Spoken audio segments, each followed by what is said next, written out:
नमस्कार दोस्तों। तो कैसे हैं आप सब लोग? आशा है कि अच्छे होंगे। तो आज की इस वीडियो में आप सभी का स्वागत है। तो जैसा कि आप लोग को टाइटल से पता चल ही गया होगा कि आज की जो वीडियो है वो एक अनबॉक्सिंग वीडियो होने वाली है। दरअसल काफ़ी दिनों से मेरे यहाँ फर्स्ट क्राई का एक पार्सल आया हुआ था, बट किन्हीं कारणवश मैं इसकी अनबॉक्सिंग नहीं कर पा रहा था। तो मैंने सोचा कि क्यों ना आप लोगों के सामने जो है सो इसको अनबॉक्स करके दिखाया जाए कि कौन-कौन सी बुक आई है। तो चलिए शुरू करते हैं।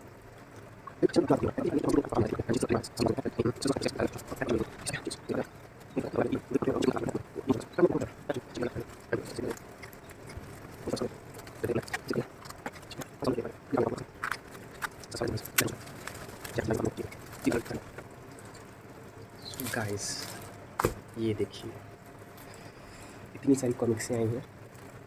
सबसे पहले जैसा कि आप देख सकते हैं हलाहल फन, जो कि नागग्रंथ सीरीज़ का चौथा पार्ट है। इसके बाद हमारे पास आदि पर्व है, ये भी नागग्रंथ सीरीज़ का ही भाग है, बट ये उसका प्रथम भाग है। इसके बाद हमारे पास आया है आबुआ का तिलिस्म, ये अश्व सम्राट बाकीराम सीरीज़ का प्रथम भाग है। और इसके बाद आया है दोषपूर्ण, जो कि शुद्धिकरण श्रृंखला का प्रथम भाग है। तो आइए एक-एक करके इस पे बात करते हैं और इसका डिटेल्ड रिव्यू जो है वो मैं आपको बताता हूँ। चलिए शुरू करते हैं। चलिए सबसे पहले रिव्यू करते हैं आबूरा का तिलिस्म। तो पहले इसका ये पॉली बैग वाला कवर हटा दिया जाए। और काफ़ी बढ़िया क्वालिटी का पॉली बैग है। ये स्ट्रॉन्ग है, सही है, ऐसे पॉली बैग होने चाहिए, ये बढ़िया है। तो सबसे पहले बात करते हैं नोवेल्टीज़ पे।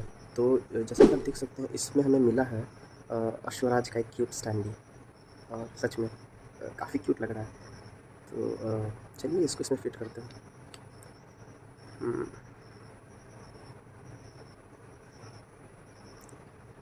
थोड़ा सा जोर तो लगाना पड़ेगा हमें इसमें, इसे हटाना पड़ेगा, इसे हटा दिया हमने। और चलिए इसको इसमें लगाते हैं।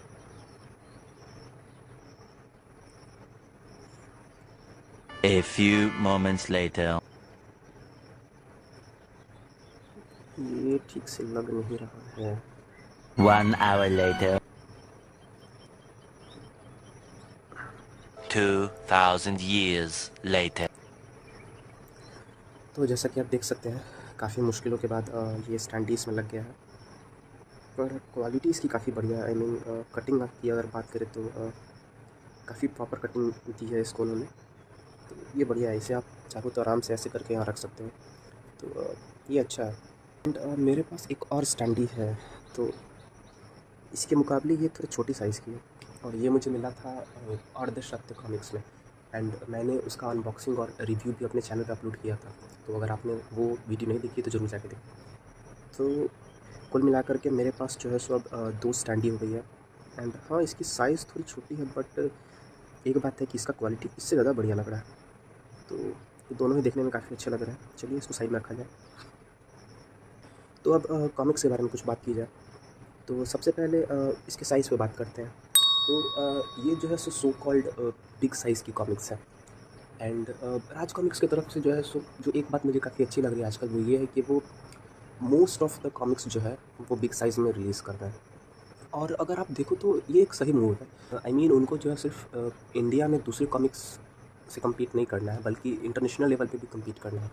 एंड जितने भी सक्सेसफुल आप कह सकते हो, जितनी भी सक्सेसफुल कॉमिक इंडस्ट्री है, चाहे आप मार्वल की बात कर लो, डीसी की बात कर लो, उन सबों का जो कॉमिक साइज़ होता है वो यही है। मतलब आप ऐसे तो कॉमिक्स का कोई एक फ़िक्स साइज़ नहीं होता है। आई मीन किसी कॉमिक्स का साइज़ बड़ा होता है, छोटा होता है, बट जो एक इंटरनेशनल स्टैंडर्ड बनाया गया है वो जो है सो इसी को बनाया गया है। तो ये काफ़ी बढ़िया है। तो हाँ, बिग साइज़ कॉमिक है। इसके फ्रंट कवर की बात की जाए तो जैसा कि आप यहाँ देख सकते हैं, इस कॉमिक का नाम आबूरा का तलश, और यहाँ राज कॉमिक्स बाई संजय गुप्ता, संख्या 6, सुशांत पांडा, अनुराग सिंह, बसंत पांडा।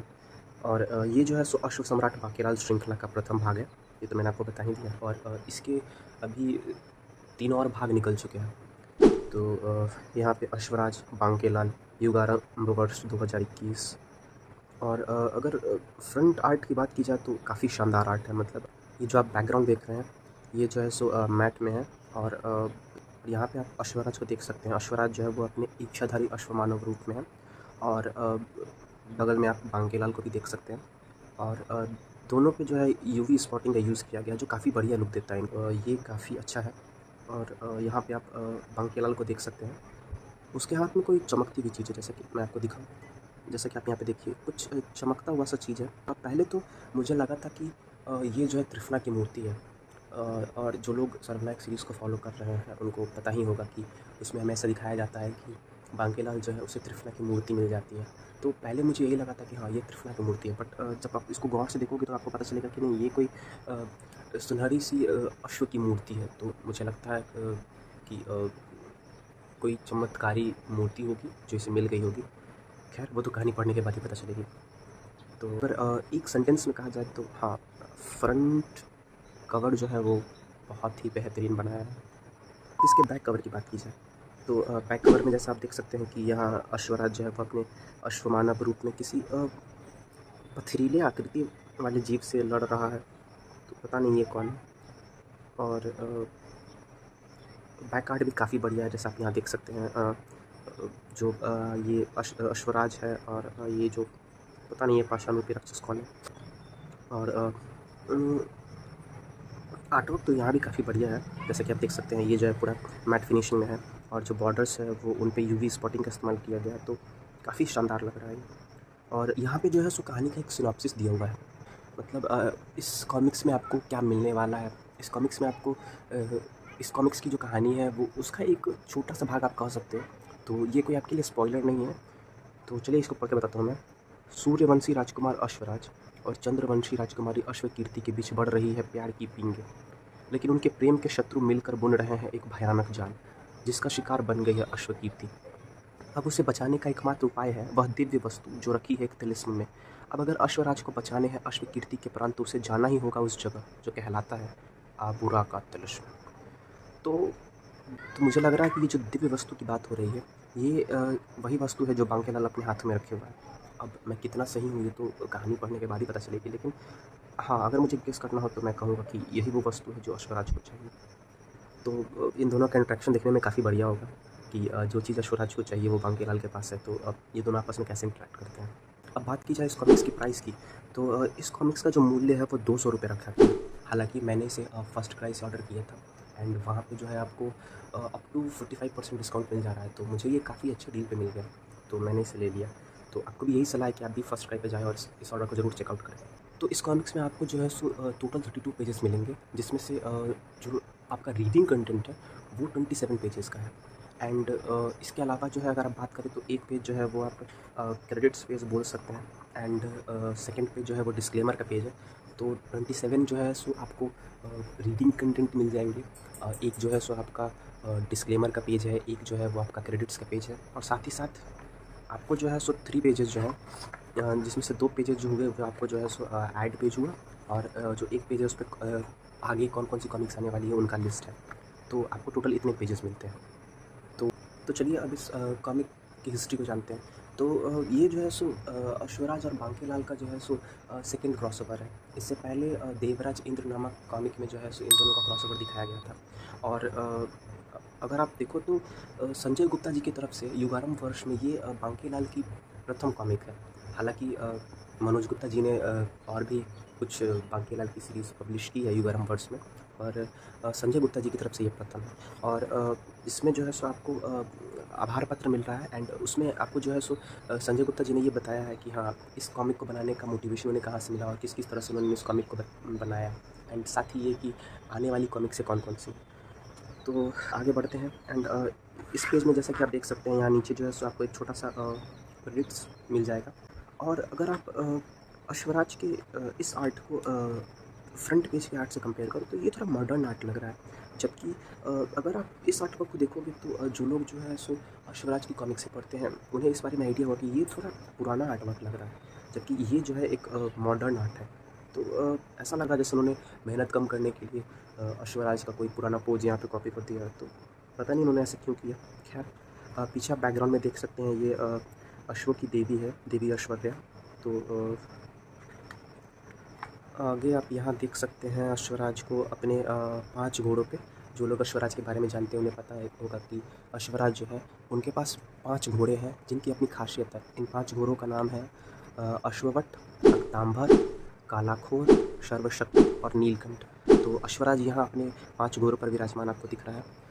तो अब इस कॉमिक की स्टोरी के बारे में कुछ बात किया जाए तो इस कॉमिक्स की जो कथा है वो 2 फ्रंट पर चल रही है।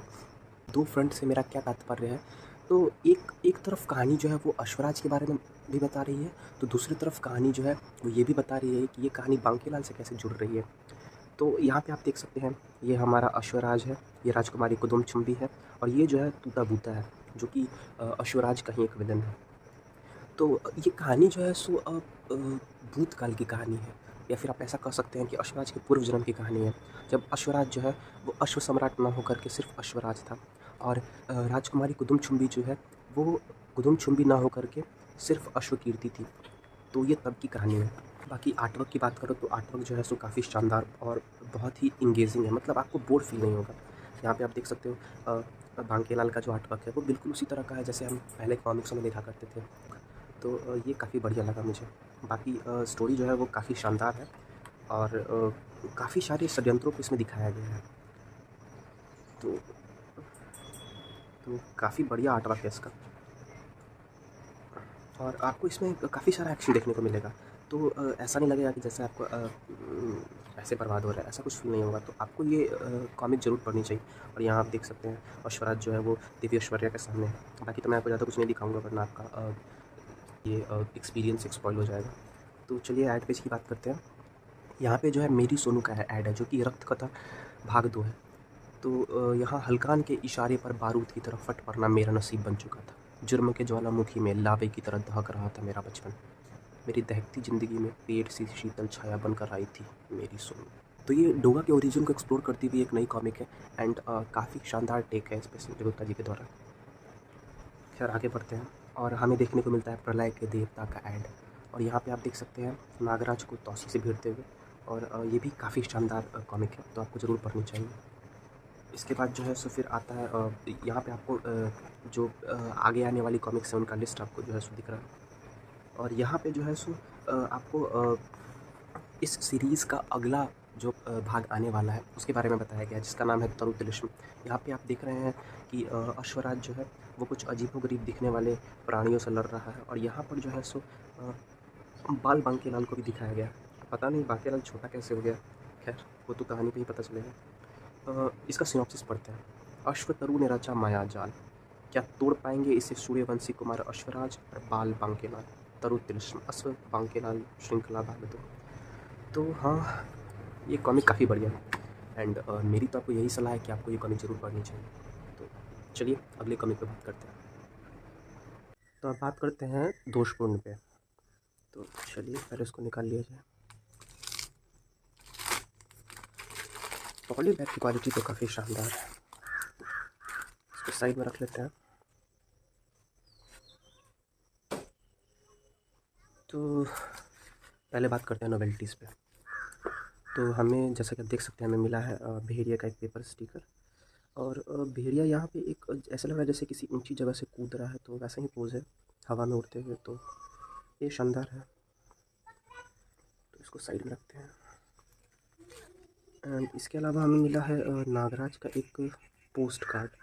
तो ये काफ़ी बढ़िया है, हालांकि मेरे पास इससे पहले एक भी पोस्ट कार्ड नहीं था, तो कुछ नया है। तो चलिए बढ़िया है, इसको साइड में रखते हैं।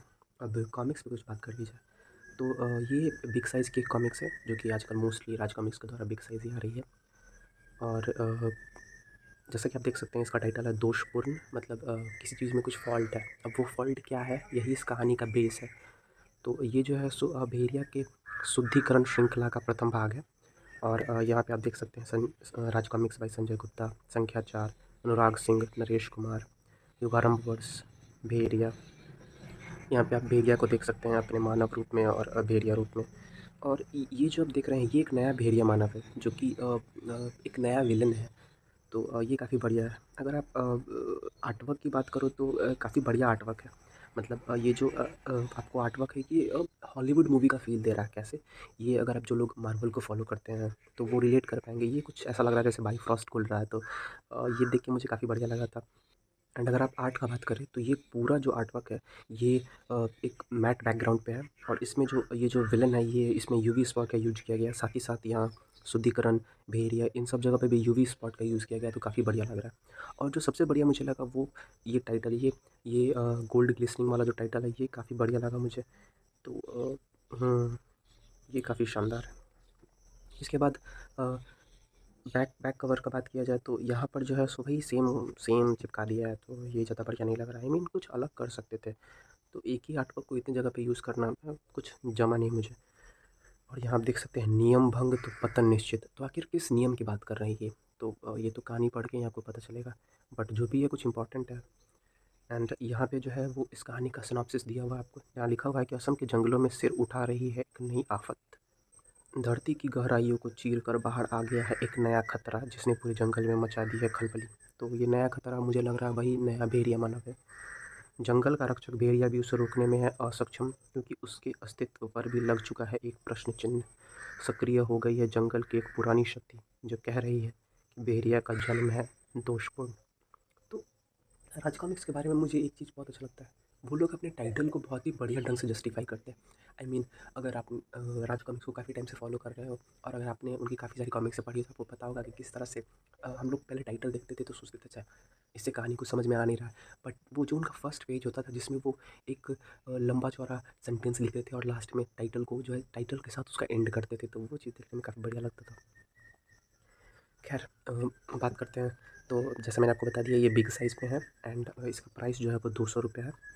तो बाकी पेजेस का बात किया जाए तो इसमें आपको जो है टोटल 32 पेजेस मिल रहे हैं। इसमें से 27 पेजेस जो है वो आपको जो है सो रीडिंग कंटेंट मिल रहा है। इसके अलावा एक पेज जो है वो आपको क्रेडिट्स पेज मिलेगा, एक डिस्क्लेमर का पेज मिलेगा एंड 3 एड्स पेज मिल रहा है। तो टोटल 32 पेजेस है बट जो आपको रीडिंग कंटेंट है वो ओनली 27 पेजेस का है। अब आगे बढ़ते हैं। तो जैसा कि आप यहाँ देख सकते हैं यहाँ संजय गुप्ता जी के द्वारा आभार पत्र दिया गया है। एंड इसमें उन्होंने बताया है कि किस तरह से जो है सो ये शुद्धिकरण सीरीज़ हमारे सामने आई। आई मीन उनके दिमाग में ये ख्याल जो है 2010 से ही चल रहा है।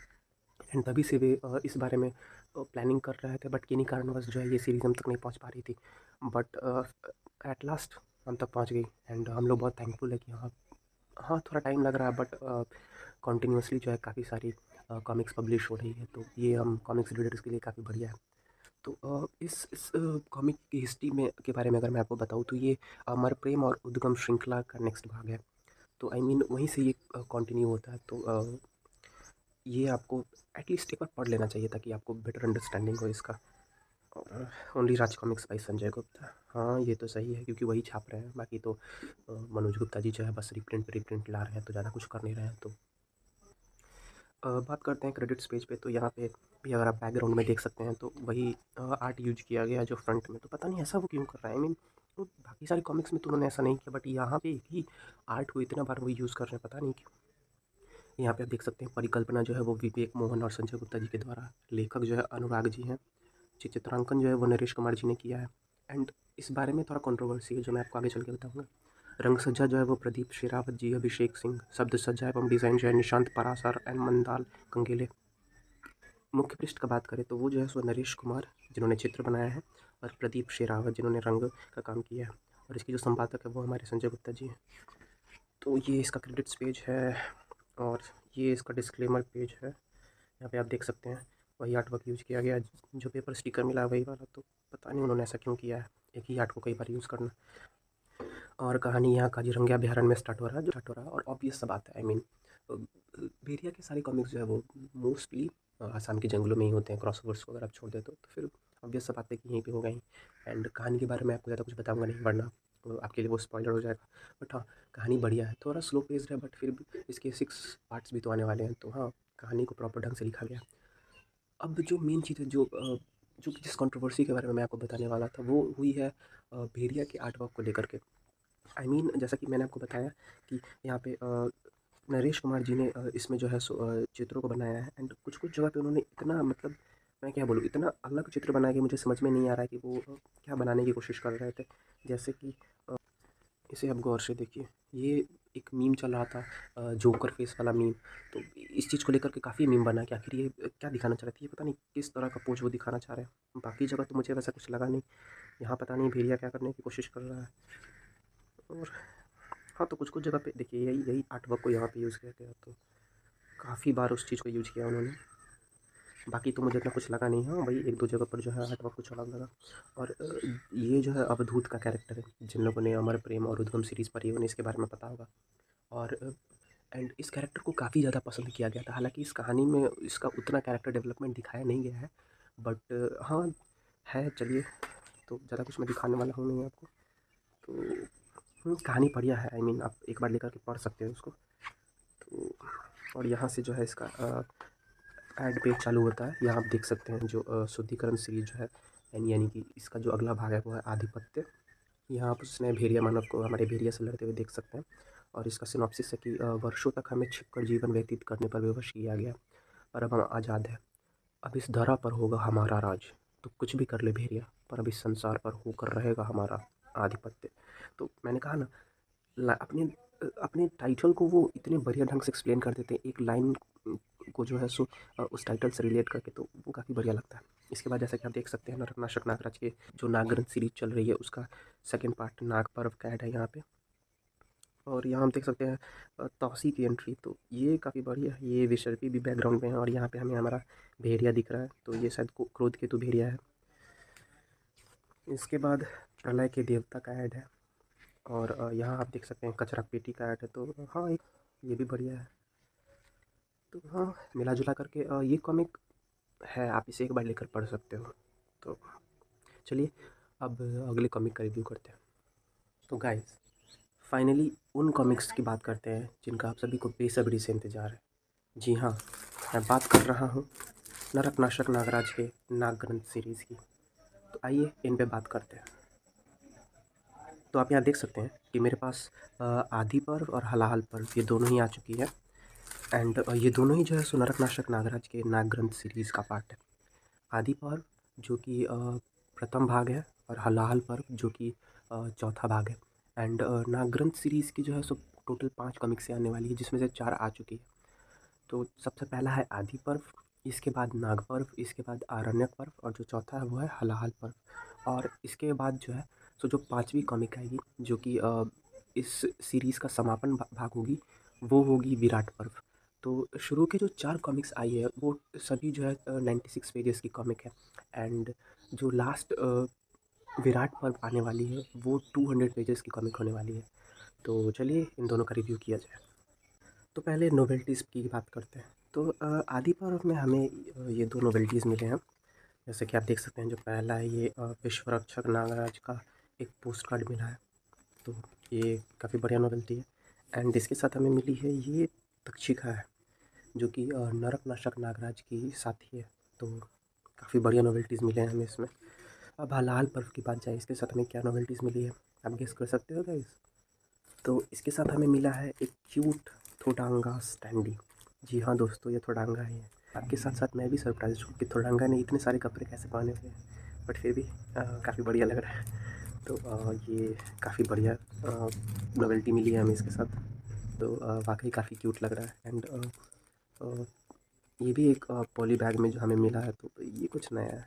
हालांकि क्वालिटी इसका काफ़ी बढ़िया है, काफ़ी मजबूत है, काफ़ी थिक नज़र आ रहा है। तो हाँ, नोवेल्टीज़ की क्वालिटी पे जो है राज कॉमिक्स काफ़ी ध्यान दे रहे हैं। संजय गुप्ता जी बार बार इसकी क्वालिटी को बढ़िया कर रहे हैं, तो ये अच्छा है। तो इन नोवेल्टीज़ को साइड कर लिया जाए अब। तो गाइस जल्दी से इन दोनों कॉमिक्स पे बात कर लेते हैं। तो मैं इन दोनों कॉमिक्स पे एक साथ बात करूँगा एज अ कंपैरिजन, आपको एक साथ दोनों दिखा सकूँ। तो सबसे पहले तो फ्रंट कवर की बात किया जाए तो आदि पर्व में आप देख सकते हैं कि नागराज जो है वो एक शिवलिंग के सामने पूजा कर रहा है, और ये हमें कुछ कुछ उस इवेंट की याद दिलाता है जब नागराज अपने शरीर से सारे सर्पों को बाहर निकाल देता है, और तब वो भगवान शिव की पूजा करता है। एंड इस वक्त नागराज इतना वीक होता है कि अगर उस वक्त अगर उसे कोई मारने की कोशिश करे तो उसे मारना काफ़ी आसान होगा। एंड अगर आप हलाल पर्व की बात करें तो यहाँ पे नागराज जो है वो हमें एक सर्प वाला पोज देते हुए दिख रहा है। एंड यहाँ पे बैकग्राउंड में आप देख सकते हैं थोडांगा को, और उसके साथ साथ ये जो शख्स है ये यक्ष राक्षस गरुड़गंठ है।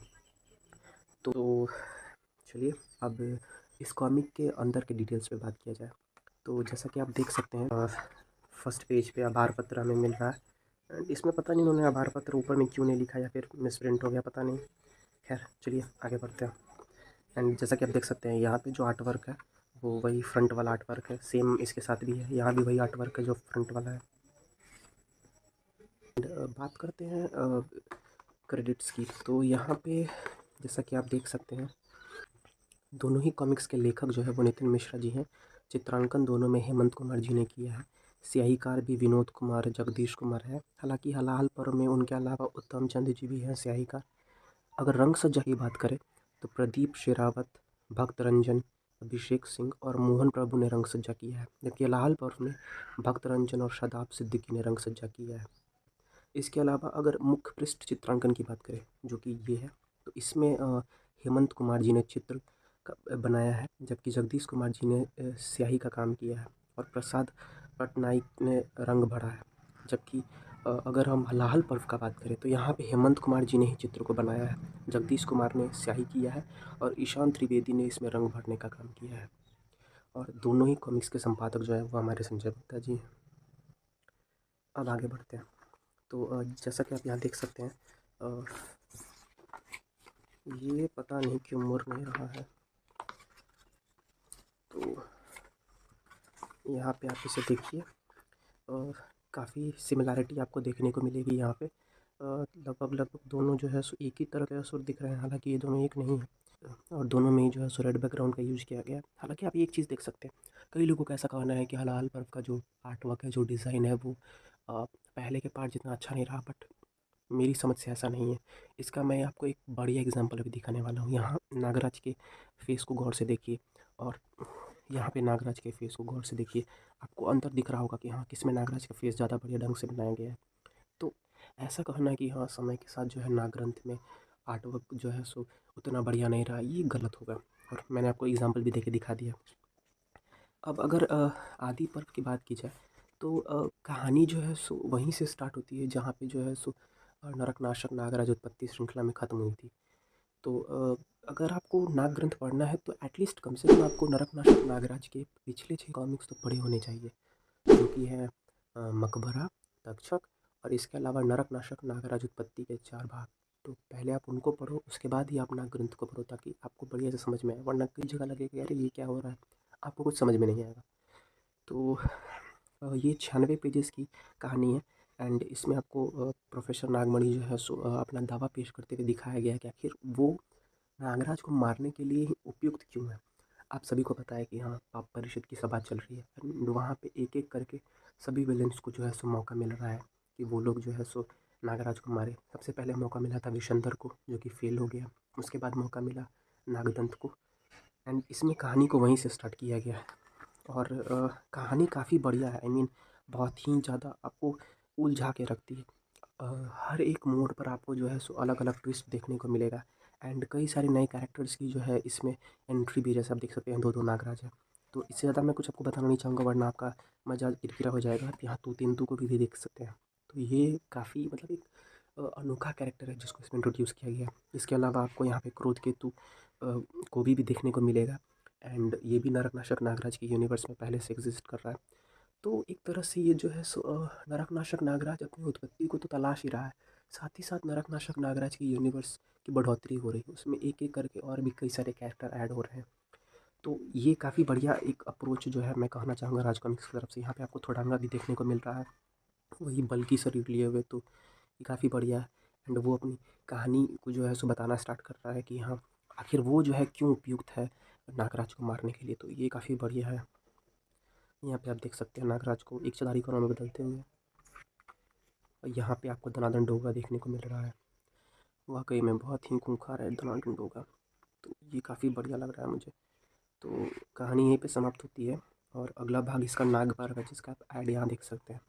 नागराज को जो है तौसी से भिड़ते हुए पीछे भी सर्पी है, तो ये काफ़ी बढ़िया है। इसके अलावा यहाँ पे ध्रुव की जो है ट्रैप सीरीज़ का भी जो है सो ऐड पेज आपको देखने को मिलेगा। इसके अलावा डोगा का कचरा पेटी, तो फिर दोषपूर्ण, जिसका रिव्यू मैंने इसी वीडियो में दिया है, तो ये भी काफ़ी बढ़िया है। इसके बाद प्रलय के देवता का ऐड, तो और पीछे यहाँ पे आपको दनादन डोगा देखने को मिल रहा है। और इस कॉमिक की मूल्य जो है वो 500 रखी गई। हालाँकि हाँ, प्राइस जो है इसका काफ़ी मतलब ज़्यादा, बहुत ज़्यादा बढ़ा हुआ है। बट अगर आप इसको कंपेयर करो बाकी के कॉमिक से, तो हाँ, वो बिग साइज़ में तो अभी आ रही हैं, बट उसमें आपको 30 पेज 32 पेज का कंटेंट मिल रहा है और उसके लिए आपको 200 रुपये देने पड़ रहे हैं, जबकि यहाँ आपको 96 पेजेस का कंटेंट मिल रहा है। तो अगर आप उससे कंपेयर करो तो ये काफ़ी ज़्यादा बढ़िया है। तो इसके साथ ही अब मैं हलाहल पर्व का रिव्यू स्टार्ट कर रहा हूँ, तो चलिए शुरू करते हैं। जैसा कि आप यहाँ बैकग्राउंड में देख सकते हैं कि आपको थोडांगा दिख रहा है, तो एक आपको हिंट मिल जाता है कि हाँ, ये कहानी जो है सो थोडांगा के अराउंड रिवॉल्व करने वाली है। हालाँकि अभी पिछले 2-3 जो भी इसके पार्ट्स आए हैं, वो भी जो है सो काफ़ी हद तक थोडांगा ही जो है उसमें डोमिनेंट, एक आप कह सकते हैं डोमिनेंट विलेन की तरह वो अपने स्टोरी को बता रहा है। अपने आप को अ, इस काबिल सिद्ध कर रहा है कि हाँ, आखिर उसे ही मौका क्यों मिलना चाहिए कि वो नागराज को मारे। तो उसी कहानी को यहाँ पे एक्सप्लोर किया गया है। साथ ही साथ जिन लोगों ने इसका पिछला भाग अरण्यक पर्व पढ़ा है, उन लोगों को पता होगा कि हाँ, अरण्यक पर्व में ड्रैक्युला और उसके साथ-साथ जो है सो धनाढ्य डोगा और क्रोधकेतु को भी का भी जो है सो ओरिजिन दिखाया गया है। एंड इसमें जो है उस नाम में एक और बढ़ोतरी हो रही है, और वो है तिरंगा की। यहाँ पे जो है हमें तिरंगा की एक छोटी-सी बैक स्टोरी देखने को मिलती है। एंड मानना पड़ेगा काफ़ी बढ़िया स्टोरी यहाँ पे दी है। हालाँकि ज़्यादा कुछ पता नहीं चल रहा है, बट इसके साथ ही वंडरमैन परमाणु की भी एंट्री हो रही है। एंड धीरे-धीरे करके नरक नागराज के यूनिवर्स में और भी कई सारे सुपर हीरो की एंट्री हो रही है, तो ये एक बढ़िया बात है। एंड साथ ही साथ नरक नागराज के कई पुराने विलन्स भी वापस आ रहे हैं, जैसे कि जिन्होंने मकबरा और तक्षक पढ़ा है, वे तूतनखामन से मिल चुके हैं, ये यहाँ के सामने। इसके साथ-साथ जिन्होंने इन्फेक्टेड और मृत्युंजय भी पढ़ा है, वो बोकराक्ष से भी परिचित होंगे। इसके साथ-साथ तूफान, जू और भी कई सारे जो है सो विलेंस जो है आ रहे हैं यहाँ पे, मिस किलर भी है। तो इस तरह से नागराज का एक प्रॉपर यूनिवर्स सेट हो रहा है, जो कि आगे चल कर के आपको और ज़्यादा रोमांचित करेगा कि आप इनकी कहानियाँ पढ़िए। तो मुझे ये चीज़ बहुत अच्छा लग रहा है। साथ ही साथ आप देख सकते हैं कि यहाँ भी जो है सो थोडांगा अपनी कहानी को जो है सो बढ़ा रहा है आगे। कई सारे एक्शन सीन्स भी है यहाँ पे आपको। नागराज, अंतहीन और ध्रुव, साथ ही साथ क्रोधकेतु को भी आपको देखने को मिल रहा है, और ये सब मिल करके जो है सो ड्रैकुला से लड़ने की कोशिश कर रहे हैं। देखिए कितना से कोई कह सकता है कि आर्टवर्क में जो है सो कमी आ रही है। तो मतलब इसमें कई सारे ऐसे आर्टवर्क है जिनको अगर आप पोस्टर के रूप में रखें तो आप बहुत बढ़िया लगेगा। यहाँ पे आप नागतंत्रिका नगीना को भी देख सकते हैं, तो क्रोधकेतु को भी को। तो इतना बढ़िया आर्टवर्क जो है सो मैंने मतलब मुझे तो लगता है कि ये one of the best comic है आर्ट, अगर आप आर्टवर्क वाइज बोलिए तो। यहाँ पे आप देखिए क्रोधकेतु को भी, और यहाँ जो अपने भेड़िया रूप में आया हुआ है, और यहाँ पे ड्रैकुला को आपस में लड़ते, कितना ज़्यादा रोमांचक सीन है। तो एंड आपको और भी कई सारे एक्शन सीन्स यहाँ पे देखने को मिलेंगे, तो ये सही में आपको बहुत बढ़िया लगेगा। तो यहाँ पे देखिए विशंदर की भी एंट्री हो चुकी है, तो ये आपको काफ़ी बढ़िया लगेगा पढ़ने में। एंड इसमें आपको थोडांगा की एक तरह से ओरिजिन भी आपको देखने को मिल रही है, तो ये भी आपको काफ़ी ज़्यादा बढ़िया, मतलब कुछ ऐसा देखने को मिल रहा है जो आपने अभी तक उतना ज़्यादा एक्सपीरियंस नहीं किया। तो मैं तो कहूँगा कि नाग ग्रंथ जो है एकदम सही डायरेक्शन में जा रही है। फैंस को कुछ ऐसा मिल रहा है जो अब तक मतलब लैक हो रहा था, तो वेल डन राज कॉमिक्स। तो इससे ज़्यादा मैं और कुछ नहीं कहूँगा आपको, और अगर मेरी माने तो आपको तो ये ज़रूर पढ़नी चाहिए। एंड इसके बाद आप यहाँ देख सकते हैं विराट पर्व का ऐड, जो कि 200 से भी अधिक पृष्ठों में फैला होगा। तो ये का अलावा मैंने मारा ध्रुव को और डिफरेंट टेक का ऐड भी आपको यहाँ पे देखने को मिल रहा है। एंड सर्व प्रहार, जो कि सर्वनायक सीरीज़ का 16th पार्ट होने वाला है, तो इसका भी मुझे बेसब्री से इंतज़ार है कि कब आएगी। इसके बाद आपको ग्राउंड जीरो का भी ऐड देखने को मिल रहा है। राजनगर को ज़रूरत है पुनर्जन्म की, लेकिन पुनर्जन्म से पहले राजनगर को मरना होगा, और राजनगर मरेगा सुपर कमांडो ध्रुव के हाथ। तो समझ रहे हैं, एक गूज़बम्प्स आपको मिल रहा है इससे। एंड इसके बाद जो है वही कॉमिक के लिस्ट वाला पेज आपको देखने को मिल रहा है, और लास्ट में यहाँ पे जो आपको एक बैक कवर देखने को मिल रहा है। देखिए कितना ज़्यादा डिटेलिंग इसमें किया हुआ है। आपको नागराज देखने को मिल रहा है, डोगा, क्रोधकेतु को भी देखने को मिल रहा है, अंधहीन देखने को मिल रहा है। तो काफ़ी शानदार है, तो मैं तो कहूँगा कि आपको ये ज़रूर खरीदना चाहिए। तो इसी के साथ वीडियो को यहीं पे समाप्त करते हैं। अगर वीडियो पसंद आई हो तो वीडियो को ज़रूर लाइक करें, शेयर करें और ज़रूर सब्सक्राइब करें गाइज़। आई मीन अगर आप सब्सक्राइब करते हो तो मुझे मोटिवेशन मिलता है ताकि मैं ऐसी और भी अनबॉक्सिंग वीडियो लेकर आऊँ। तो ज़रूर सब्सक्राइब करें गाइज़। Thank you.